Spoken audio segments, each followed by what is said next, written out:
पाकिस्तान ने भारतीय वज़ीर ख़ारजा के बयानात मुस्तरद कर दिए। भारतीय वज़ीर ख़ारजा के बयानात गैर जिम्मेदाराना करार दिए गए। भारत इश्तियाल अंगेज़ी से बाज रहे, पाकिस्तान का दो टोक पैगाम। तर्जुमान दफ्तर ख़ारजा के मुताबिक भारत मुसलसल झूठा बयानिया घड़ने में मसरूफ़ है। पाकिस्तान पर इल्ज़ामात लगाकर भारत अपनी नाकामी छुपा नहीं सकता। मकबूजा कश्मीर में रियासती जबर को छुपाया नहीं जा सकता।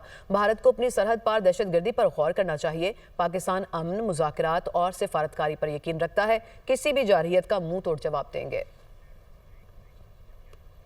पाकिस्तान ने भारतीय वज़ीर ख़ारजा के बयानात मुस्तरद कर दिए। भारतीय वज़ीर ख़ारजा के बयानात गैर जिम्मेदाराना करार दिए गए। भारत इश्तियाल अंगेज़ी से बाज रहे, पाकिस्तान का दो टोक पैगाम।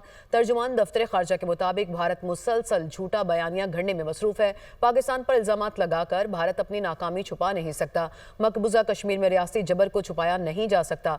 भारत को अपनी सरहद पार दहशतगर्दी पर गौर करना चाहिए। पाकिस्तान अमन, मुज़ाकरात और सिफारतकारी पर यकीन रखता है। किसी भी जारहियत का मुंह तोड़ जवाब देंगे।